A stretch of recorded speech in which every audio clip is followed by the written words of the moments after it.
യേശു ഞങ്ങൾക്കൊരു കഥയല്ല, യേശു ഞങ്ങൾക്കൊരു യാഥാർത്ഥ്യമാണ്.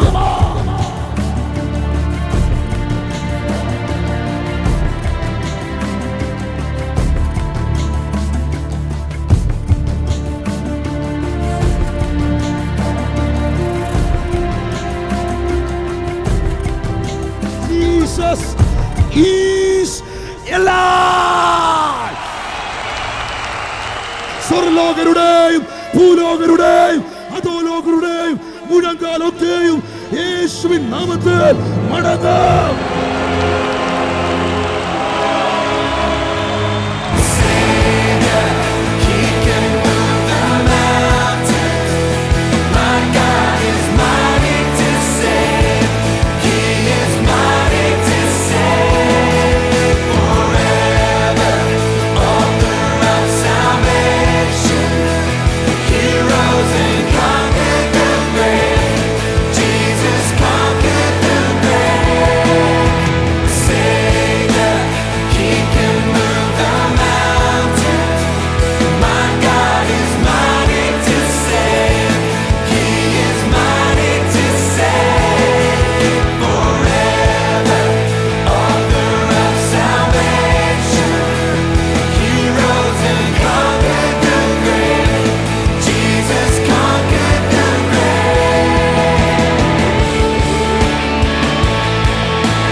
Actually, from 13 years of age, I always had migraine. The pain was unbearable. I used to take around 12 to 16 tablets a day. They did CT, they did MRI, they could not find out why I was having this severe pain. Medical science is so advanced and they can't treat something like headaches.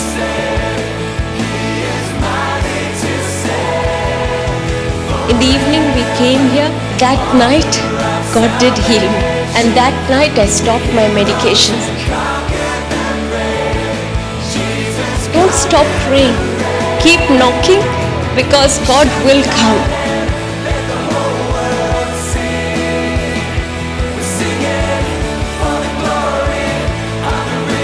Wheel ചെയറിൽ ഇരുന്ന് പ്രാർത്ഥിച്ചപ്പോൾ ചിരട്ട തെന്നി ആ സ്ഥാനത്ത് വന്നു. Wheel ചെയറിൽ ഇരുന്ന വ്യക്തിയായി തുള്ളിച്ചാടുന്നേ.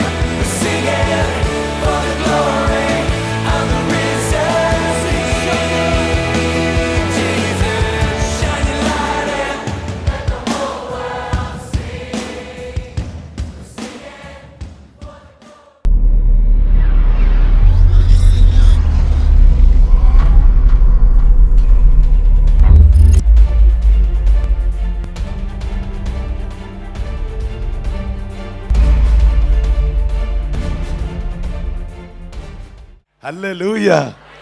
എന്തൊരു അനുഗ്രഹിക്കപ്പെട്ട സഭയാണ്. ചില നാളുകൾ കർത്താവിൻ്റെ വരവ് താമസിച്ചാൽ പട്ടണം ഒരു സഭയാകും.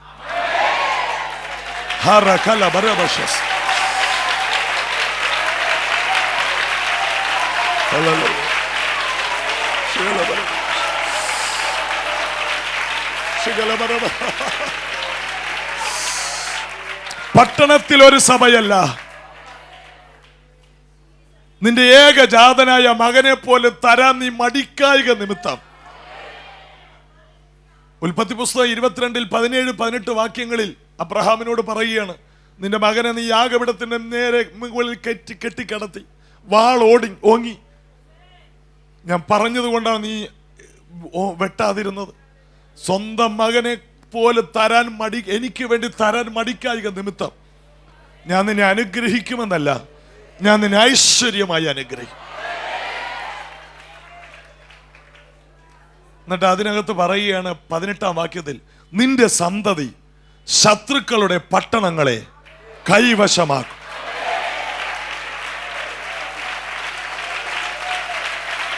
വിശ്വസിക്കും.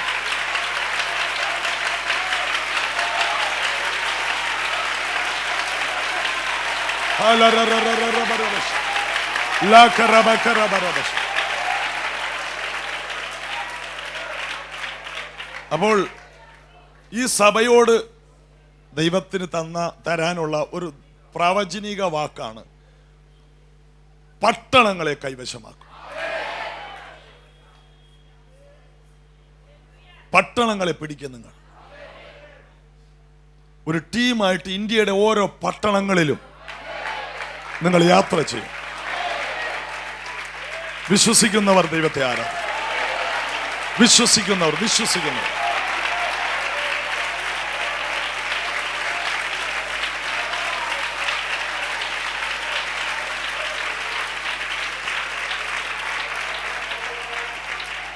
ഹല്ലേലൂയ. എവിടെയെല്ലാം ഭാരതത്തിൽ പട്ടണങ്ങളുണ്ടോ, ഒരു മാപ്പ് ഒരു പ്രയർ റൂമിൽ ക്രമീകരിച്ച് പട്ടണങ്ങളെല്ലാം എഴുതി വെച്ചോ, തുടങ്ങിക്കോ. ഇതിനകത്ത് നിന്ന് ട്രെയിൻ ചെയ്തെടുക്കപ്പെടുന്ന ഇതിനകത്ത് നിന്നുള്ള കുഞ്ഞുങ്ങൾ ഓരോ പട്ടണത്തിലും കാലൂന്നു. അവർ വർദ്ധിക്കും. ഹല്ലേലൂയ. ഹല്ലേലൂയ. ഹല്ലേലൂയ. സ്തോത്രം. ഒരു ചൊല്ലുണ്ട്, അരി വെന്തോന്നറിയാൻ എല്ലാം ഞെക്കി നോക്കണ്ട, 1 or 2 ഞെക്കി നോക്കുമ്പോഴറിയാം. എന്താ? ലക്ഷണം കാണുമ്പോഴറിയാം ഇത് പട്ടണം പിടിക്കും.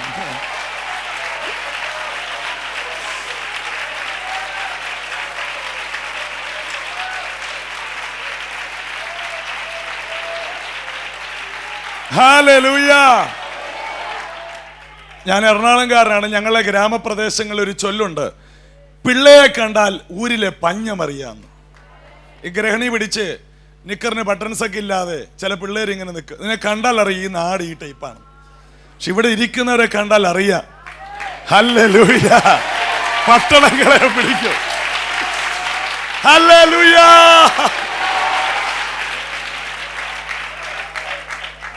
ഹല്ലേലൂയ. എനിക്ക് എന്തൊക്കെയോ തോന്നുന്നുണ്ട്. സ്തോത്ര. സന്തോഷം കൊണ്ട് എന്തൊക്കെയോ പറയാൻ തോന്നുന്നുണ്ട്. ഹല്ലേലൂയ. എന്തോ ദൈവം ചെയ്യാൻ പോവുകയാണ്.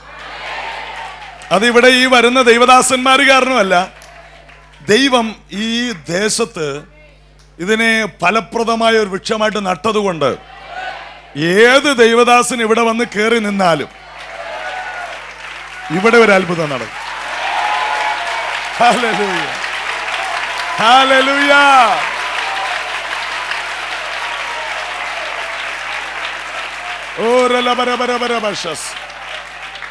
അതുകൊണ്ട് ഇതിനകത്ത് കർത്താവിൻ്റെ വേലയിൽ ഭാവിയിൽ വളർന്നു വരാൻ കൊതിക്കുന്നവർ, ഇന്ത്യയിൽ എവിടെയെങ്കിലും ഒരു പട്ടണം നിങ്ങളുടെ അകത്ത് ഭാരത്തോടെ ഉണ്ടെങ്കിൽ ആ പട്ടണത്തെ മാർക്ക് ചെയ്ത് വെച്ചിട്ട് പാസ്റ്ററോട് എന്ന് പറയണം, പാസ്റ്റേ ഇന്ന പട്ടണം എൻ്റെ അകത്തൊരു ഭാരമാണ്, ആ പട്ടണം എനിക്കൊരു ഭാരമാണ്, അതിന് പറ്റിയൊരു ട്രെയിനിങ് ഇവിടെ ഉണ്ടാകും.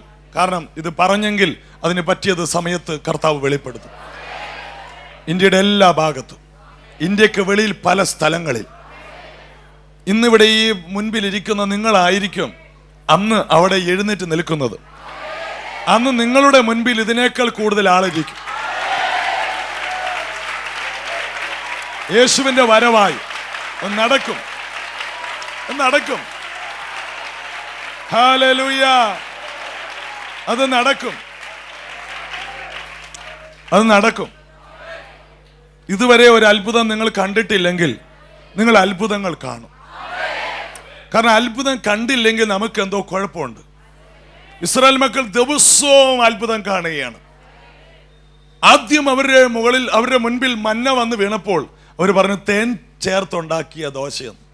കുറേ നാൾ തിന്നു കഴിഞ്ഞപ്പോൾ പറഞ്ഞു ഇത് എണ്ണ ചേർത്താണെന്ന്. കുറച്ചാൾ കഴിഞ്ഞപ്പോൾ ഈ വെറും മന്ന. ആദ്യം ഇവർ ചോദിച്ചു ഇതെന്നാ. മോശ കോട്ടയംകാരനായിരുന്നു. മോശ പറഞ്ഞു, ഇതാണ് മന്ന. ദിവസവും മന്ന പെയ്യുമായിരുന്നു. പക്ഷെ കുറെ നാൾ കഴിഞ്ഞപ്പോൾ അത് അവർക്കൊരു അത്ഭുതമായിട്ട് തോന്നിയില്ല. പക്ഷെ പിറുപിറുപ്പുകാർ പറഞ്ഞു അത് പന്ന. ഇത് എന്നാ? ഇത് മന്ന. ഒടുവിൽ അത് പന്ന. പക്ഷെ ഒരിക്കലും ദൈവം തരുന്നതൊന്നും പഴക്കം വരത്തില്ല. പക്ഷെ ദിവസവും അത്ഭുതങ്ങൾ കാണുന്നവരായിരുന്നു മേഘത്തിൻ്റെ കീഴെയുള്ളവർ. അതുകൊണ്ട് ഈ ദൈവ സാന്നിധ്യത്തിൻ്റെ കീഴെയുള്ളവർ ഒരു ദിവസം ഒരു ദൈവപ്രവൃത്തി കണ്ടില്ലെങ്കിൽ വിഷമിക്കണം. ദൈവമേ, എന്താണ് എൻ്റെ സാന്നിധ്യം, എൻ്റെ മേലുള്ള ദൈവ സാന്നിധ്യം കുറഞ്ഞു പോയോ? പെട്ടെന്ന് മുഴങ്കാൽ മടക്കണം. സാന്നിധ്യം വരാൻ വേണ്ടി ദൈവ സന്നിധിയിൽ ഇരിക്കണം.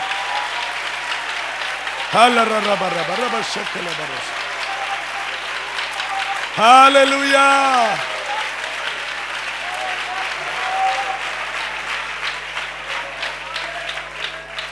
അതുകൊണ്ട് എപ്പോഴും അത്ഭുതം കാണണം. 400ഓളം മരിച്ചവരെ ഉയർപ്പിച്ച ഒരു സഭയുടെ പാസ്റ്ററാണ് ഡേവിഡ് ഹോഗൻ. ഇന്ന് ജീവിച്ചിരിപ്പുണ്ട് സെൻട്രൽ അമേരിക്കയിൽ. അദ്ദേഹം ഒരിക്കൽ പ്രസംഗത്തിൽ ഇങ്ങനെ പറഞ്ഞു, യേശുവിൻ്റെ നാമത്തിൽ അത്ഭുതം നടക്കുന്നത് ഒരു അത്ഭുതമല്ല. പിന്നെ എന്താണ് അത്ഭുതം? യേശുവിൻ്റെ നാമം പറഞ്ഞിട്ട് അത്ഭുതം നടക്കുന്നില്ലെങ്കിൽ അതാണ് അത്ഭുതം. കാരണം ഈ നാമത്തിൽ എന്തേ ഉള്ളൂ? അത്ഭുതമേ ഉള്ളൂ. അടുത്തിരിക്കുന്നവരോട് പറ, യേശുവിൻ്റെ നാമത്തിൽ അത്ഭുതം അല്ലാതെ വേറെ ഒന്നുമില്ലെന്നോ.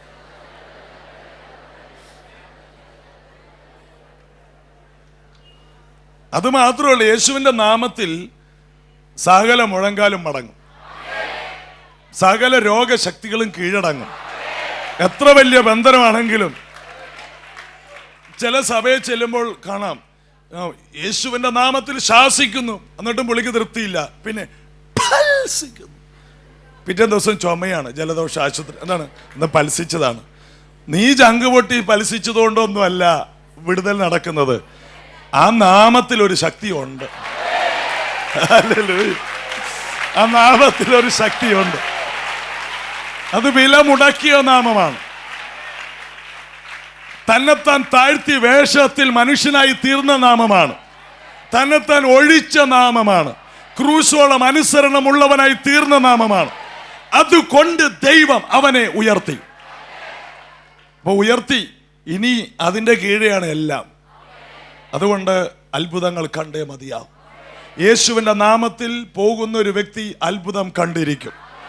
യേശുവിൻ്റെ നാമത്തിൽ മുഴങ്കാൽ മടക്കിയ ഒരു വ്യക്തി അത്ഭുതം കണ്ടിരിക്കും. യേശുവിൻ്റെ നാമത്തിൽ ഇരിക്കുന്ന ഒരു വ്യക്തി വിടുതൽ കണ്ടിരിക്കും. ശരിക്ക് പ്രാപിച്ചേ.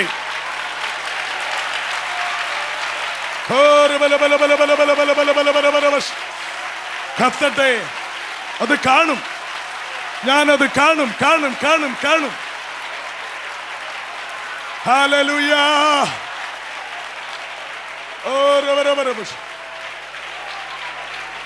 ഹല്ലേലൂയ. ദാവീദ് പറയുകയാണ്, ജീവനുള്ള ഒരു ദേശത്ത് യഹോവയുടെ നന്മ കാണുമെന്ന് വിശ്വസിച്ചില്ലെങ്കിൽ കഷ്ടം. ആർക്കാ കഷ്ടം? കാണുമെന്ന് വിശ്വസിച്ചില്ലെങ്കിൽ. എൻ്റെ കണ്ണിൻ്റെ മുമ്പിൽ അത്ഭുതം നടക്കില്ലെന്ന് ആരെങ്കിലും ചിന്തിക്കുന്നുണ്ടെങ്കിൽ ആ വ്യക്തിക്ക് അയ്യോ കഷ്ടം. എന്നാൽ ഒരു വ്യക്തി പറയുകയാണ്, ഞാനത് കാണും, ഞാനത് കാണും, ഞാനത് കാണും. ദൈവത്തെ വിശ്വസിക്കാം. ഈ സീസണിൽ വരുന്ന എല്ലാ ദൈവദാസന്മാരും നിങ്ങളുടെ മേൽ ഒരു വലിയ അഭിഷേകത്തെ പകരാൻ വരുന്നവരാണ്. നിങ്ങളതിനെ മുഴുവനും പ്രാപിക്കുക. എനിക്ക് തോന്നുന്നു നാളെ വരുന്നത് ബിജു CX ആണ്. ഇതിനു മുമ്പ് ഇവിടെ വന്നിട്ടുണ്ടോ? ആദ്യമായിട്ട്.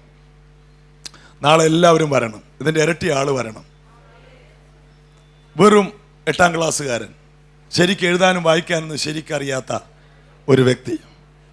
ചില വർഷങ്ങൾക്ക് മുമ്പ് ഞാൻ കൊച്ചിയിൽ കല്യാണം കഴിഞ്ഞ് 94 സഭാ ചാർജ് എടുത്തപ്പോൾ ഒരു വീട് എനിക്ക് പാർക്കാൻ കിട്ടിയില്ല. ഒരു ഓല ഷെഡിൽ ഞങ്ങൾ കഴിയുമ്പോൾ ഞങ്ങൾ പാർത്ത ഓല ഷെഡിന് തീ വെക്കാൻ വന്നവനാണ് നാളെ ഇവിടെ പ്രസംഗിക്കാൻ വരുന്നത്. ഹല്ലേലൂയ. ഹല്ലേലൂയ. പുള്ളി ആ പണി നിർത്തിയില്ല. പുള്ളിയുടെ പരിപാടി ഇപ്പോഴും തീ വെക്കലാണ്. നാളെ ഇവിടെ വന്ന് നിങ്ങളെ തീ പിടിപ്പിക്കും. ഹല്ലേലൂയ. ഹല്ലേലൂയ. ഹല്ലേലൂയ. അസാധാരണമായിട്ട് ദൈവം ഉപയോഗിക്കുന്ന ഒരു പ്രവാചകനും ഒരു സഭാ ശുശ്രൂഷകനും. അതായത് ദൈവം ഈ പ്രാവശ്യം നിങ്ങൾക്ക് വേണ്ടി തന്നിരിക്കുന്ന ഈ മഴക്കാല സീസൺ നിങ്ങൾക്ക് ഭയങ്കര വിടുതലാണ്. ഇതോടുകൂടി നിങ്ങളുടെ ചർച്ച ഒരു വേറൊരു രീതിയിലോട്ട് ഇങ്ങനെ അങ്ങോട്ട് തിരിയുന്നു, മറ്റൊരു വഴിയിലോട്ട് തിരിയുന്നു. അഭിഷേകത്തിന്റെ ലെവല് തിരിയുന്നു, ശുശ്രൂഷകളുടെ ലെവല് തിരിയുന്നു, ആരാധനയുടെ രീതി തിരിയുന്നു, കൃപയുടെ രീതി തിരിയുന്നു. ഹല്ലേലൂയ, സ്തോത്രം, ഹല്ലേലൂയ. കർത്താവ് വലിയവ ചെയ്യും, കർത്താവ് വലിയവ ചെയ്യും. ഹല്ലേലൂയ. ഇന്ന് ഞാൻ നിങ്ങളോട് സംസാരിക്കാൻ താല്പര്യപ്പെടുന്ന വേദഭാഗം ഒത്തിരിയുണ്ട്. നിങ്ങൾ ഇരിക്കുകയും എഴുതിയെടുക്കുകയും ധ്യാനിക്കുകയും പ്രാപിക്കുകയും ചെയ്യണം. എല്ലാം വേണം, എഴുതിയെടുക്കണം, നിർബന്ധമാണ്. വാക്യങ്ങളെല്ലാം കുറിച്ചെടുക്കണം, നിർബന്ധമാണ്. 48 മണിക്കൂറിനുള്ളിൽ കേട്ടതെല്ലാം 95% മറക്കുമെന്നാണ് കണക്ക്. അതുകൊണ്ട് 48 മണിക്കൂറിനുള്ളിൽ നിങ്ങൾ എഴുതിയെടുത്ത സിനിമാ ടിക്കറ്റിലും ബസ് ടിക്കറ്റിലൊക്കെ എഴുതിയെടുക്കുന്നത് വീട്ടിൽ പോയൊരു ഡയറിയിലോട്ട് കുറിച്ച് വെക്കണം. ഭാവിയിൽ നിങ്ങൾക്ക് ഇതൊരു പ്രസംഗമായി മാറും. എൻ്റെ പാസ്റ്റർ എം.എ. വർഗീസിന്റെ മുമ്പിൽ ഞങ്ങളിരുന്ന് എഴുതിയെടുത്തതാണ് ഇന്ന് ഞങ്ങളുടെ ജീവിതത്തിന് പ്രയോജനപ്പെട്ടത്. നിങ്ങൾക്കൊരു നല്ല ദൈവദാസനെ തന്ന അദ്ദേഹത്തിൻ്റെ വചനം ശക്തമാണ്, അത് മുഴുവനും കുറിച്ചെടുക്കണം. അദ്ദേഹത്തിൽ നിന്ന് വ്യാപരിക്കുന്ന ആത്മാവ് ആ വചനത്തിലൂടെയാണ് വ്യാപരിക്കുന്നത്. അദ്ദേഹത്തിന് കൊടുത്ത വചനത്തിലൂടെയാണ് ശക്തി വ്യാപരിക്കുന്നത്. ആ വചനം നിങ്ങൾ വീണ്ടും ധ്യാനിക്കണം. നിങ്ങളിൽ ശക്തി വെളിപ്പെടും, നിങ്ങളുടെ മിനിസ്ട്രി വെളിപ്പെടും. നിങ്ങളുടെ ദൈവദാസന്റെ ആ അഭിഷേകത്തിന്റെ കീഴെ നിന്നാൽ, നിങ്ങൾ ആമേൻ ഈ ദർശനത്തിന്റെ കീഴെ നിന്നാൽ ലോകവ്യാപകമായി നിങ്ങൾ അനുഗ്രഹിക്കപ്പെടും. ആ ദൈവദാസന്റെ അഭിഷേകത്തിന്റെ കീഴെ നിൽക്കാൻ എന്നും നിങ്ങൾ ശ്രമിക്കണം. ചേർന്ന് ദൈവത്തിന് സ്തോത്രം ചെയ്യാം. ഹല്ലേലൂയ. ലൂക്കോസ് 18:8 വാക്യം ഒന്ന് വായിച്ചു തുടങ്ങാം. വേഗത്തിൽ അവരെ പ്രതിക്രിയ നടത്തി രക്ഷിക്കുമെന്ന് ഞാൻ നിങ്ങളോട് പറയുന്നു. അത് വേഗത്തിൽ എന്ന് പറഞ്ഞ് നിർത്താൻ കാരണമുണ്ട്. സേല സങ്കീർത്തനത്തിലുണ്ട്. സേല, സ്റ്റോപ്പ് തിങ്ക് പ്രേ എന്നാണ് സേല. സേലയുടെ അർത്ഥം സ്റ്റോപ്പ് തിങ്ക് പ്രേ, വേഗത്തിൽ എന്ന് പറഞ്ഞിട്ട് അദ്ദേഹം നിർത്തി. കാരണം എന്താണെന്ന് അറിയാമോ? അതാണ് ഇന്നത്തെ സന്ദേശം. ചേർന്ന് ദൈവത്തെ സ്തുതിച്ച് താങ്ക് യു ബ്രദർ. വേഗത്തിൽ, എല്ലാവരും ഒന്ന് പറഞ്ഞേ, വേഗത്തിൽ. അനീതിയുള്ള ന്യായാധിപന്റെ കയ്യിൽ നിന്ന് ഒരു വിധവ ന്യായം പിടിച്ചു വാങ്ങി. മടുത്തു പോകാതെ പ്രാർത്ഥിക്കേണ്ടതിന് കർത്താവ് ഒരു ഉപമ പറഞ്ഞു.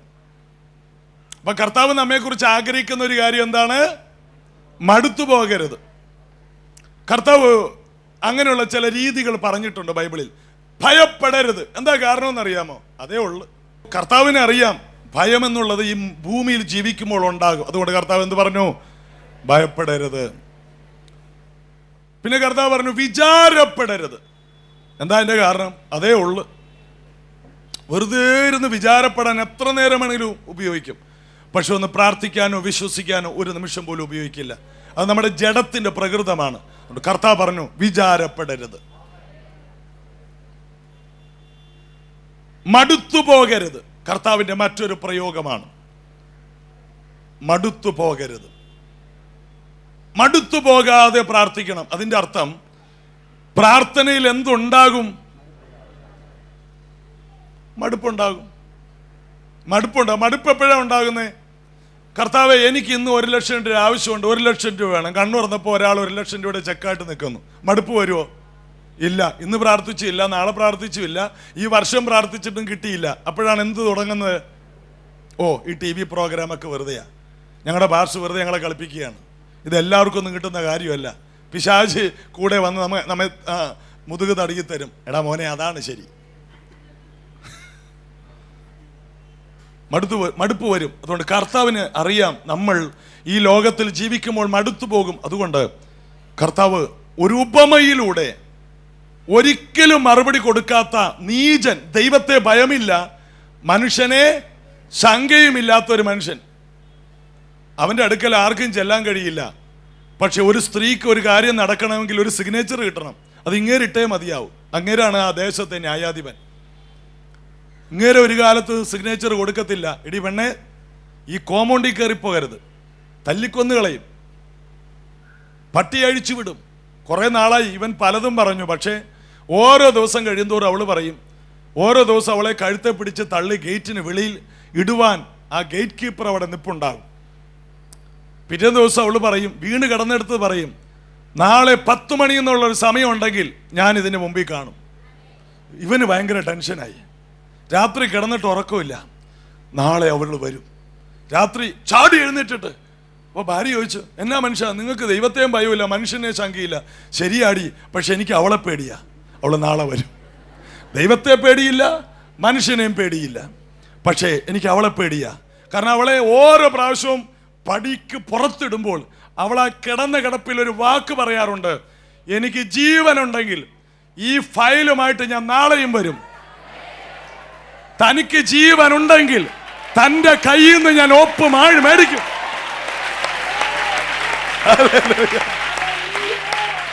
സ്തോത്രം. രാത്രി പുള്ളിക്ക് ഉറക്കമില്ല. അവസാനം ഭാര്യ പറഞ്ഞു, അച്ചായൻ ഇതുവരെ ആരെയും പേടിച്ച് ഞാൻ കണ്ടിട്ടില്ല. ഈയിടെയായിട്ട് അച്ചായന് ഷുഗർ ഇത്തിരി കൂടുതലാ, ടെൻഷൻ. അച്ഛൻ ആകെ വരണ്ടു നിൽക്കുകയാണ്. ഇടക്കിടക്ക് ഗേറ്റിൽ ഒരു സ്വരം കേട്ട ഭിക്ഷക്കാരൻ വന്നാൽ മതി. അവള് വന്നു. അവൻ ഭൂമിയിൽ ആകെ പേടിച്ചത് ആരെയാണ്? എനിക്ക് ദൈവത്തെയും ഭയമില്ല. ഭാര്യയോട് പറഞ്ഞു, കുഞ്ഞന്നാമേ, ഞാൻ എൻ്റെ ജീവിതത്തിൽ ആരെയും പേടിച്ചിട്ടില്ല. കുഞ്ഞന്നാമെന്ന് ഞാനിട്ട പേരാ. കുഞ്ഞന്നമ്മമാർ പണങ്ങി പോകരുത്, സോറി. കുഞ്ഞന്നാമേ, എൻ്റെ ജീവിതത്തിൽ ഞാൻ ആരെയും പേടിച്ചിട്ടില്ല. പക്ഷേ ഇന്ന് എനിക്ക് പിടിച്ചു നിൽക്കാൻ കഴിയുന്നില്ല. നാളെ അവൾ വരും. കഴിഞ്ഞ 6 മാസമായി ഒരു ദിവസം പോലും അവൾ മുടങ്ങിയില്ല. ദിവസം 7 മണിയാകുമ്പോൾ നമ്മുടെ മുമ്പിലുണ്ട്, വീട്ടിൻ്റെ മുമ്പിലുണ്ട് കോളിംഗ് ബെല്ല്. അത് ഊരി മാറ്റി വെച്ചു, ഇവള് വന്ന് മുട്ട അടിക്കാതിരിക്കാൻ. പല പരിപാടിയും ചെയ്ത് നോക്കി. പട്ടിയെ ആദ്യമൊക്കെ അഴിച്ചുവിടും. ഇപ്പൊ പട്ടി അവളായിട്ട് ഭയങ്കര കൂട്ടാ. ഒരു രക്ഷയില്ല. കാരണം ദിവസവും വരികയല്ലേ. അവള് വരും. പറയുകയാണ്, ഇതുവരെ അവൾ എന്നെ ഒന്നും ചെയ്തില്ല, പക്ഷെ നാളെ അവൾ വന്നാൽ എന്നെ മുഖത്തടിക്കും. പിറ്റേ ദിവസം അവൾ വരികയാണ്. അപ്പോഴേക്ക് 6 മാസം കഴിഞ്ഞു. ഒരൊറ്റ ദിവസം മുടങ്ങുന്നില്ല. പോകുന്നവരൊക്കെ പറയുന്നുണ്ട്, എടി നീ ഒരു വിധവയാണ്, നിനക്ക് ഭർത്താവില്ല, അവൻ എന്ത് ചെയ്താലും ചോദിക്കാനും പറയാനും നമുക്ക് ആരുമില്ല, അവന് ദുഷ്ടനാണ്, എൻ്റെ കുഞ്ഞ് നീ ആ വീട്ടിൽ പോകരുത്. അപ്പോൾ അവൾ പറഞ്ഞു, മരിക്കുകയാണെങ്കിൽ അവളെ കിടന്ന് ചാകാം, കാരണം എനിക്ക് ഈ കാര്യം നടക്കണം. അവൻ മാത്രമേ ഉള്ള ആ കാര്യം നടത്തി തരാൻ. ഞാനത് മേടിച്ചിട്ടേ പോകൂ. പിറ്റേ ദിവസം അവൻ നേരത്തെ ഒരുങ്ങിയിരിക്കുകയാണ്, പേനയൊക്കെ പിടിച്ച്. എന്തിനാ? സിഗ്നേച്ചർ ഇടാൻ. ഭാര്യ പറഞ്ഞു, ചായ കുടിക്കുക. വേണ്ട. അവൾ വന്നു, ഒരു ഒപ്പിട്ടിട്ട്, വേറെ ഞാൻ ഷേവ് ചെയ്യുന്നുള്ളു, കുളിക്കുന്നുള്ളു. വന്നു, എവിടെ ഒപ്പിടണം? ഇങ്ങോട്ട് വാ നീ. എവിടെ ഒപ്പിടണം? ഇവിടെ. ഒരെണ്ണം മതിയോ? മതി. മേലാൽ ഈ കോമ്പൗണ്ടിൽ വരരുത്. ഞാൻ ഇന്ന് വരെ ദൈവത്തെ പേടിച്ചിട്ടില്ല, മനുഷ്യനെയും പേടിയില്ല, പക്ഷെ എനിക്ക് നിന്നെ പേടിയാണ്. നീ വരുന്നതും പോകുന്നതും നാട്ടുകാർ കാണുകയാണ്. അപ്പം അവള് ഒപ്പ് മേടിച്ചിട്ട് കക്ഷത്തിൽ വെച്ചിട്ട് അവൾ പോകുന്ന ഒരു പോക്ക് ഞാൻ കണ്ടു. ഓ, എന്തൊരു രസമാ. കർത്താവ് പറയുകയാണ്, അനീതിയുള്ള ന്യായാധിപന്റെ കയ്യിൽ നിന്ന് ഈ വിധവ പിടിച്ചു വാങ്ങിയെങ്കിൽ ദൈവമോ രാപ്പകൽ തന്നോട് നിലവിളിക്കുന്നവരുടെ കാര്യത്തിൽ ദൈവമോ